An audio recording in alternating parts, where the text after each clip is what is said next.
show every book I own because, I don't know, I'll maybe make a part 2 of everything else, but I just wanted to do a little video showing you at least some of the books I have. Now, I'm not like a super into reading. I was a lot more when I was younger, and I'm trying to get back into it a little bit. There are some books on my radar, and if you guys want to recommend any books, I could add those to my list. But yeah, just a little preface. So I don't have like a crazy amount of books, but I got a bookshelf in my room where my favorites on it. So I'm gonna show some of those favorites to you guys today, and some of them are popular books that many people have read, and others are books that I have had to read for certain college classes that I ended up really enjoying. And in my college career, usually if we had to read a novel of some kind or just like a small book, I would pretty much just buy it because they were always really cheap. Get them on Amazon for like $8 or whatever. So I have a lot of those in my personal library, but I'm not putting them all in this video. But without further ado, I say we get started. And we're gonna start big. First thing I'm gonna be showing you is this Harry Potter complete series that I have.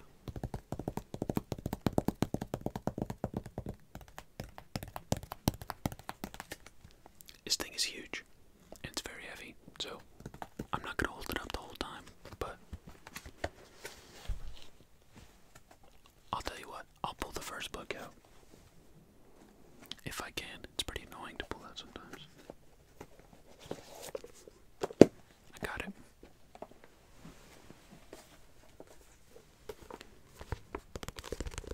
So, everybody knows Harry Potter, you know. Many of us grew up loving Harry Potter, and we watched all the movies as they came out, read all the books. I personally did not read all the books until I got this collection. In middle school, I read the first 3 books, and then I reread them again in high school. But then, I don't remember exactly when I got this collection. I think it was, either my senior year of high school or right after. I got it for Christmas. I couldn't really think of what I wanted for Christmas, and then I was like going through my mind trying to think of things I've always wanted, and I landed on the Harry Potter collection. You know, grew up loving Harry Potter. So getting this collection was a no-brainer. It was a Christmas gift from my dad that I always wanted to own, because for some reason we owned like the first 2, just randomly, like my family has the first 2 books, but we don't have any more than that. But now, I got them all, and they're all super nice, like every single one. As you saw when I was holding it up, every single one lines up to make like a big picture, and then each one has a unique cover like this, too. It just like, from big moments in the book, like obviously this one is Harry walking with Hagrid through Diagon Alley for the first time. And every single one has a special cover related to what happens in the book.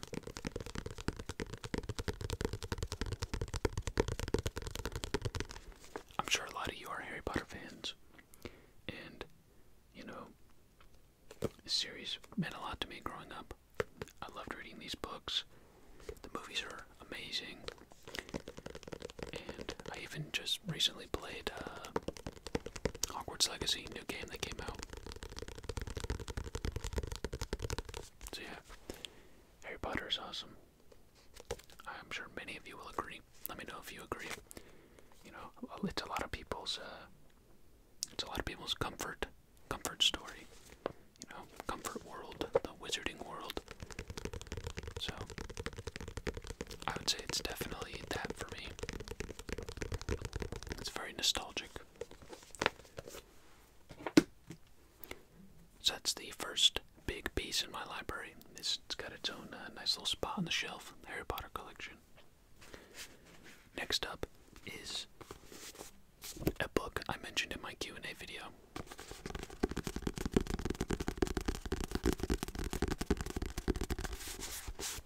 Somebody asked me what my top 5 fiction books were, and I listed this as one of them. I don't know how popular this book is, but I had to read it for one of my college general education English courses, and I loved it so much. It's called The Bee Queen by Louise Eldridge. This book is awesome, or Erdrich, sorry. This book is so good. It's like, it's fiction, but it's so real. It's about, you know what, I'll read the back.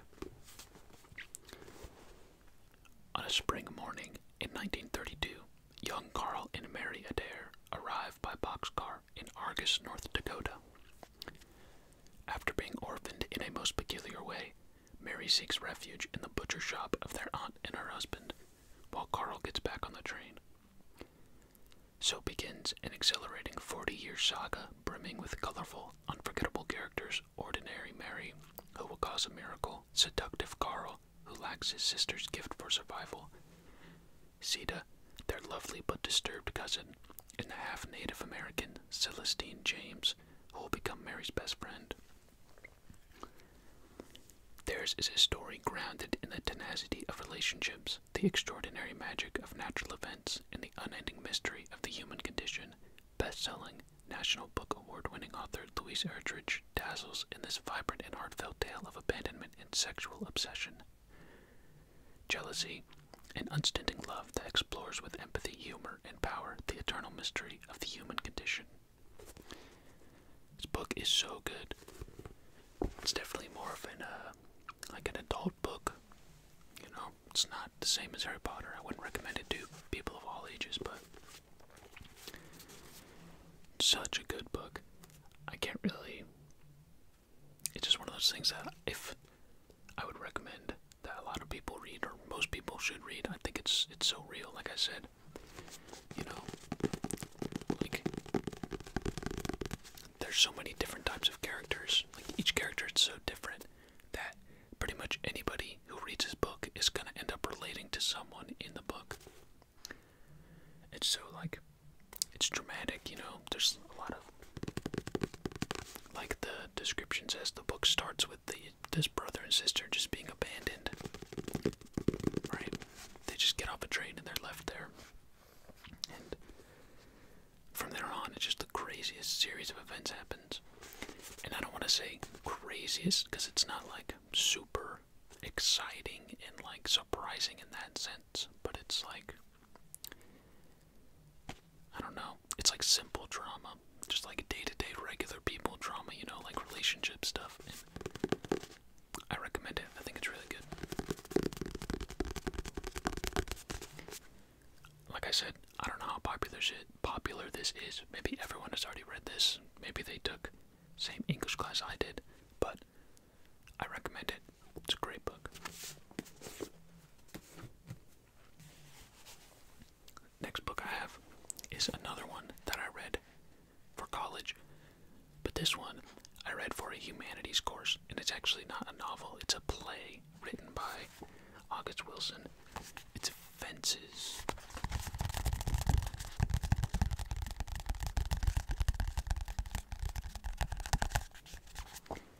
This book, or this play, actually has a movie made about it with, what's his name? Denzel Washington, I think. Yeah. That's a movie with Denzel Washington. Great movie. I had to watch it as well as read the book.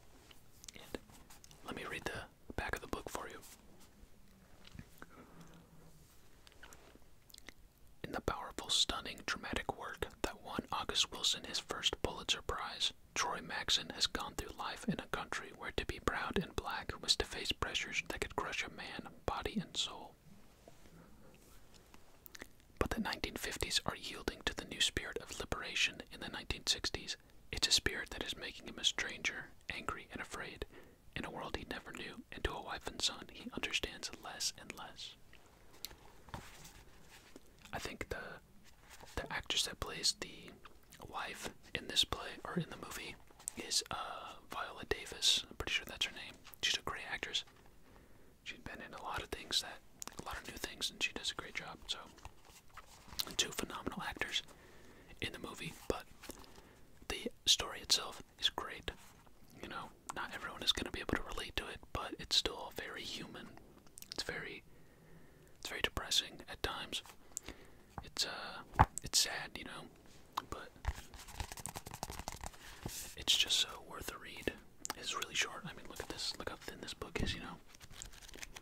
Most people could read this in like a day. And since it's a play, so it's just dialogue, and it's about like the things that Troy Maxson. He's this guy, you know. He lives in like not the nicest city, and he has a wife and a son, and his son kind of resents him growing up, and him and his wife have a lot of back and forth arguments throughout the book. And I'm not gonna spoil anything, but he just goes through a lot of problems, and he causes a lot of problems himself. He's not an innocent guy, and it's a great read. I recommend it. Like I said, I read it for an American Humanities class. It wasn't for an English class, so it was pretty surprising, and it was great. Right here, winner of the Pulitzer Prize for Drama. That's gotta mean something. I don't want to go too into each of these books because I don't want to spoil anything, but I recommend every single one. Next up is another book that I mentioned in my Q&A video. That is The Chronicles of Prydain, Book 1, The Book of Three, by Lloyd Alexander. This series actually does have a movie. It's an animated movie that came out a long time ago called The Black Cauldron. I'm sure most of you have seen it. I have seen it, and that's actually what made me read this book. This is the only book I have of this series. I don't know why. It's just the only one I have. I never got more of them. I probably will eventually, but this is one of my favorite fantasy books of all time. Even though I only have the first one, it's so good. Such a good story. And I'll read the back to you right now.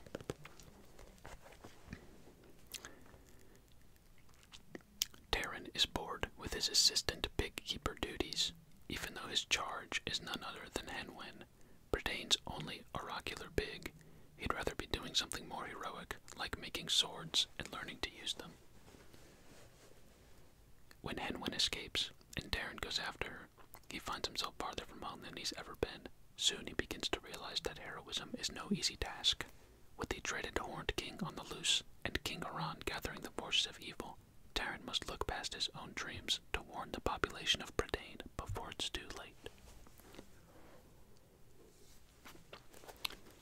So, like most fantasy books, young adult fantasy type books, it's based on a young kid named Taran, and he's, as it says, he works on a big farm, and he goes out, and he gets caught up in all types of mess, all types of important things that will have an impact on this fantasy world that he lives in.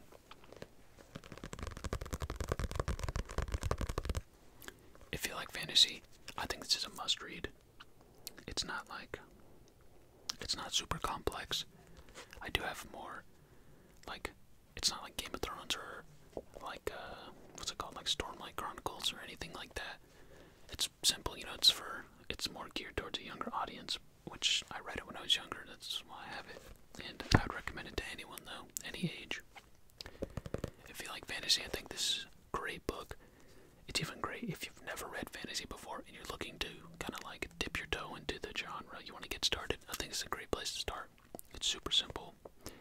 The world is entertaining, but it's not too complex. Like, when you read something like The Way of Kings, I feel like it's so hard to follow that book. But this is easy, you know? It's a good, like, starter book. And maybe I'm stupid for saying that I can't, Way of Kings is hard to follow, but that was one of the first, like, fantasy books that I read, so it was kind of hard for me to understand fully what was going on. But this book has a great world, great characters, and it's pretty straightforward and simple, so if you want to get into fantasy reading, I recommend this book.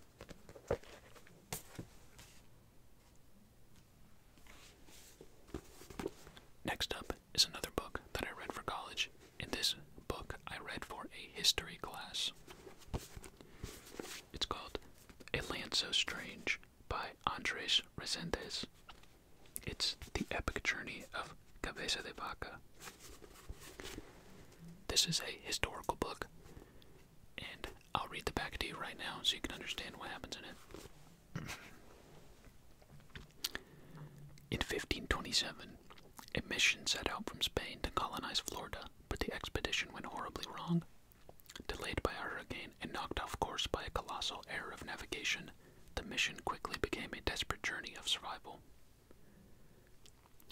In the end, only 4 survived, 3 Spaniards and an African slave, enduring a horrific march through Florida, a harrowing raft passage across the Louisiana coast, and years of enslavement in the American Southwest.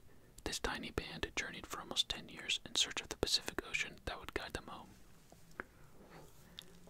In this enthralling tale of 4 castaways wandering in an unknown land, Andres Reséndez brings to life the vast, dynamic world of North America just a few years before European settlers would transform it forever. And Andres Reséndez is a history professor at the, should say on here, yeah, at the University of California at UC Davis. That's where University of California, Davis. And he had a PhD from the University of Chicago. So, he knows what he's talking about. Now, obviously this book is pretty much just educational, but it was so entertaining. Like, maybe entertaining is not the right word, but it was like, it just had my attention the whole time, you know. Obviously, there's a lot of depressing stuff in the book, because, you know, the colonization of America and everything was super messed up, you know, lots of bad things happened. And this book talks about some of those bad things. But I enjoyed reading it. It was super, like, enlightening. It was so many things in this book that you just never hear about. You know, I feel like in America, we, like, are young. When we're young and we can go to school, they kind of soften the blow when telling you about everything. Like, everything that happened with Native Americans and people coming over on the Mayflower and colonizing and everything. They like, what's the word, what's the phrase? I don't know, but they soften the blow when delivering that information. And as we go through high school, we never really learn any more about it. But take a history class in college, like an American history class, and they'll tell you all about it. All the messed up details and everything. And this book deals with a lot of those. As the back said, it just follows these 4 guys mostly, their story, what they went through, and it's very interesting. You know, some of them, if I remember correctly, went on to like create whole new lives. Like I think some of them married some of the native women there, and it's just such a crazy story. I'm pretty sure, I'm like 99% sure that it's entirely historically accurate. I don't know why it wouldn't be. But yeah, it's a great book.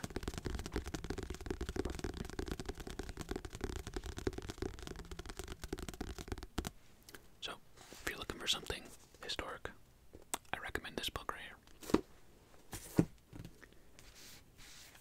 Next up, I have another series, and I actually own all 3 of these.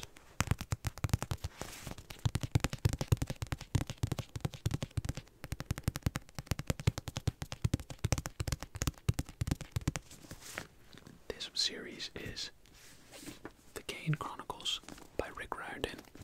I'm sure many of you will recognize the name Rick Riordan, famous author of the Percy Jackson series, and what's the other one? Magnus Chase.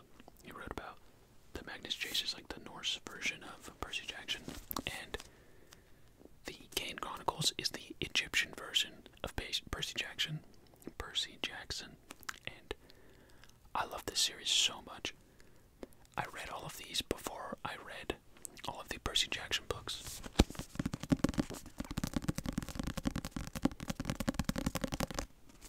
And I'll read the back to you right now. Ever since their mother's death, siblings Carter and Sadie have been near strangers. While Sadie's lived with their grandparents in London, Carter has traveled the world with their father, the brilliant Egyptologist Dr. Julius Kane. Then one night, they are reunited when their father takes them to the British Museum, hoping at last to set things right. Instead, he unleashes the Egyptian god Set, who banishes him to oblivion and forces the children to flee for their lives. Soon, Carter and Sadie discover that the gods of ancient Egypt are waking, and the worst of them, Set, is after the Kanes. To stop him, the siblings must embark on a dangerous journey across the globe, a quest that brings them ever closer to the truth about their family and its link to a secret order that has existed since the time of the pharaohs. This book is so good. This series is so good. And a lot of people, I feel like, just expect it to be a clone of Percy Jackson, but Egyptian, but it's not. It's got so much more to it. It's so much its own thing. It's so good, you know. There's no, in this series, obviously they're not, so, it's different, if I remember correctly, because in Percy Jackson there's demigods, right, and in Percy Jackson, there's, like, your mom or dad is a human, and your other parent is a god, so you're half god, half human, but it's been a while since I read these, so I don't remember the exact term they use, but in these books, they're more like reincarnations of the gods, kinda, or like descendants, like super far descendants. I don't remember exactly, but you get what I'm saying. It's not the same. It's not like they're both, in this book, it's not like your parents are gods. It's a whole other, like, type of system. And there are other people that have, like, god-type powers, like the main siblings do, but they don't have, there's no, like, Camp Half-Blood, you know, like in Percy Jackson, they got Camp Half-Blood, like, safe havens for them all to go, but they don't have that in this book, in this series. I don't want to give anything away, but eventually they do kind of create, like, a house for some of them to live at, but some stuff goes down, and, you know, if you've never read Percy Jackson before, I recommend this, and if you have read Percy Jackson before, I think you would love this even more, because you would know that Rick Riordan does a fantastic job. You know, I feel like he never misses. He's a great author, and I know this isn't Percy Jackson, but I am very excited for that Percy Jackson series coming on Disney Plus soon. I think it's gonna be great.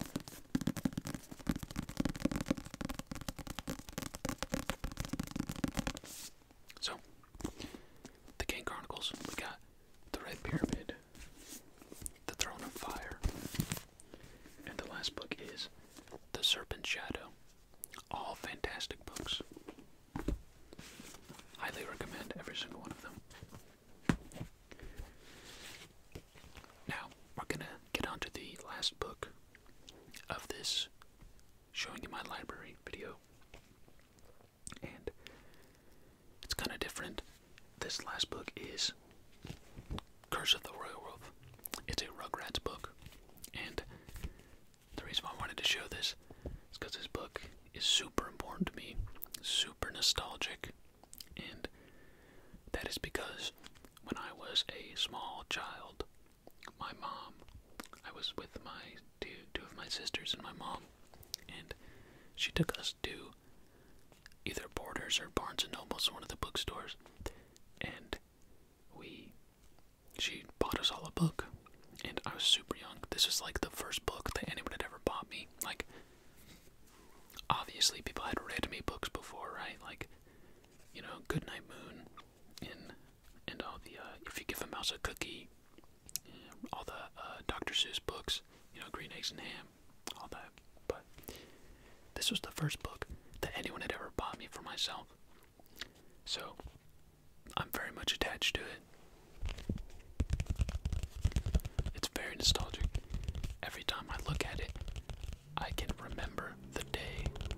that we got these books. You know, I don't remember the books my sister got, but I remember getting this one.